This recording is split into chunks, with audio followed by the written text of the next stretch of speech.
Welcome to our YouTube channel, Tech Check. If you want to watch the world's best motorcycles or cars, please visit our channel for more daily reviews or top 5 videos. Thank you.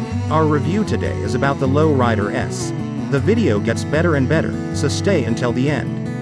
The Low Rider S upgrades over the $3,495 less expensive Low Rider include the bikini fairing, the M-8114 engine, USD forks, 2 steeper rake, 15mm shorter wheelbase, 10 Nm more torque, a tiny bit leaner angle and different paint on bodywork and parts, plus of course the MX style bars and 4 inches riders. It has 10mm reduced ground clearance and is 8 kilograms heavier. The styling gives the S a totally different presence than the more conservative Low Rider.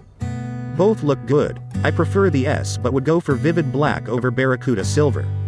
At $27,995 right away, the Low Rider S gives good bang for buck, particularly with that cracking 1868cc motor punching out a stonking 155 Nm at 3,000 revolutions per minute. The 114 is the only engine option for the new Low Rider S, which makes sense to me. With more chassis performance, a higher spec engine needs to be part of the package. Gear ratios and final gearing is shared over the range. At $27,995 right away, the Low Rider S gives good bang for buck, particularly with that cracking 1868cc motor punching out a stonking 155 Nm at 3,000 revolutions per minute. The 114 is the only engine option for the new Low Rider S, which makes sense to me. With more chassis performance, a higher spec engine needs to be part of the package. Gear ratios and final gearing is shared over the range. At $27,995 right away, the Low Rider S gives good bang for buck, particularly with that cracking 1868cc motor punching out a stonking 155 Nm at 3,000 revolutions per minute. The 114 is the only engine option for the new Low Rider S, which makes sense to me. With more chassis performance, a higher spec engine needs to be part of the package. Gear ratios and final gearing is shared over the range. The softtail frame is constructed from mild steel tube, with a rectangular section backbone and stamped, cast and forged junctions. Rake is 28 and trail 145mm, while the wheelbase sits at 1615mm and total length 2,425mm. It's not a huge bike, with a low seat height of 690mm. Wet weight is 308 kilograms, but that weight is carried low. With the tall bars, moving the bike around standing next to it is easy, while parking or super low speed work is easy thanks to that low seat height allowing both feet to be firmly on the ground. It's not a difficult machine to manhandle around the shed. Please be generous, like and subscribe. Help us to improve our channel, so we can make our content even better for you.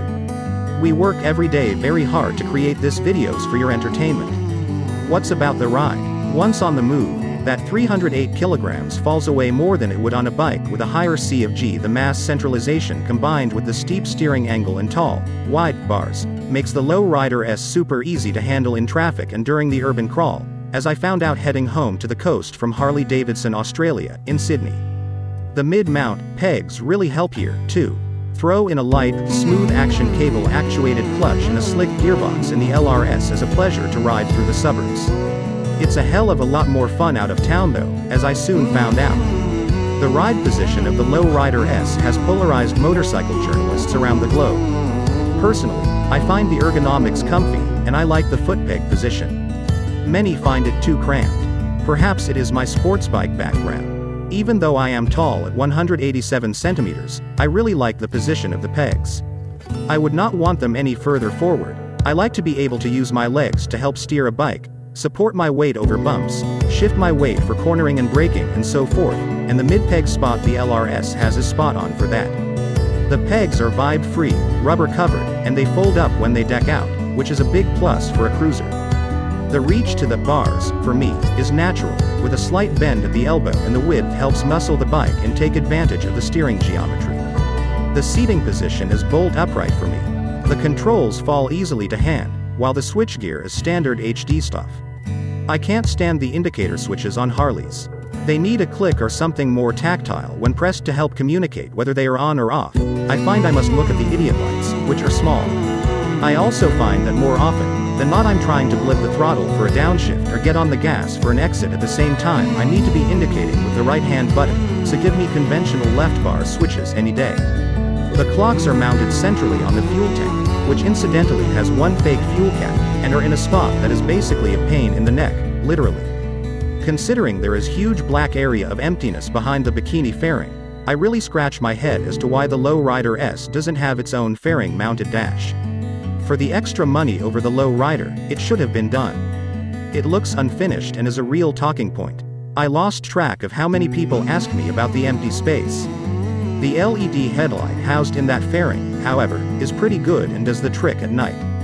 The fairing offers good wind deflection on the freeway, anywhere between 100 km/h and full tilt is fine, at least for my height, the wind just hitting the top of my lid. The bike is really comfy on the open highway considering the style and is good for around 2 hours before a good stretch is needed. The M-8114 ticks along at around 2,500 revolutions per minute at 120 km/h. Top gear at 2.79. And final gearing at 32 to 66, means that big engine is not working at all at highway speeds. It's super quiet though, needs pipes. That tall gearing and ability to short shift and be lazy on the Lowrider S brings with it good fuel economy, with HD claiming 5.6 liters per 100 kilometers. This bike averaged 6.0 liters per 100 kilometers during my test period of 2 weeks, and that is with a mixture of cruising, town work and flat-out riding. With the 18.9 liters fuel tank capacity, a theoretical range of 290 to 300 kilometers is possible. With narrow tires being a 110 by 90 by 19 up the front and a 180 by 70 by 16 out back, the Lowrider S is a great cornering machine. The 28 steering angle and tall, wide handlebars mean initial turn-in is quick and accurate, on or off the brakes, yet the whopping 145 millimeters of trail results in a big footprint from the front tire, meaning lots of feel and confidence, not to mention front grip. The harder I pushed, the deeper I braked, the better the Lowrider S felt. If you are a front-end rider that thrives on a communicable front end, you will really enjoy pushing the Lowrider S to its limits. Ground clearance, at 30.1, is not too bad. Touchdown is predictable and as mentioned, the pegs fold up anyway. The 43mm inverted forks are fantastic. They give good support when loading up the front, don't collapse through their stroke even on sudden hard braking, yet they keep the tire on the tarmac, soaking up the bumps. They are on the sporty side in both spring rate and damping, and although the high-speed compression can get jarring on the sharper bumps, the handling trade-off of the setup is more than welcome in my opinion. Once in the corner, the Lowrider S is well behaved. It'll sit on its side all day long through the longer turns and there is no stand-up or squat on the gas off the turns. Even if the bike is ridden in more of a point-and-shoot style, which also works well on it, the rear remains composed, and the bike stays on line. With only 86mm of rear travel, there are hard hits, but overall, the setup is great. Impressive even, especially for a long, low bike. You would not pick the handling by going off the looks, pulling up a big cruiser is never an easy task, but the overall braking package is adequate. A good hard squeeze on the front is needed for serious stopping during spirited riding, but the feel is there and there is good modulation at the lever. However, I always find the chunky Harley levers take some feel and intimacy away from the fingertips. I'd prefer slimmer, more conventional levers at the expense of style. There was some brake fade after repeated hard braking in my local hills, with front lever travel increasing as the brakes became hotter. Possibly a fluid change would solve this, as these press bikes do cop a hard time. The rear brake lacks feel and power unless it is really stamped on, however, for me I prefer this type of feel from a rear brake as I'm a heavy-footed rear brake user. The Michelin Sporcher tires are good in the dry and do the job in the wet also. I'd be keen to try a sportier tire such as the Metzeler Cruise Tech come time for replacement. Something with a bit more feel and a sharper handling profile would complement the chassis even more. Engine-wise, as mentioned, the M-8114 is a cracker. It pulls from zero and absolutely cranks between 2,000 and 4,000 revolutions per minute. A real monster. Fueling is good. Of course there are some lean areas due to emissions regulations, no doubt. However, in general it is smooth and responsive. There is plenty of engine braking from the two massive cylinders and that takes a little getting used to if you are not a regular V-twin rider, but can be very useful in getting the bike pulled up. The gearbox is smooth in shift, without a huge throw at the lever, which many bikes with more forward controls tend to have. Day-to-day living with the Lowrider S is easy. The stand is not too much of a pits to get to and flick out. The bike starts easily every time. The standard Harley mirrors are vibe-free and offer a good view. The fob system makes life easy and the security system is good.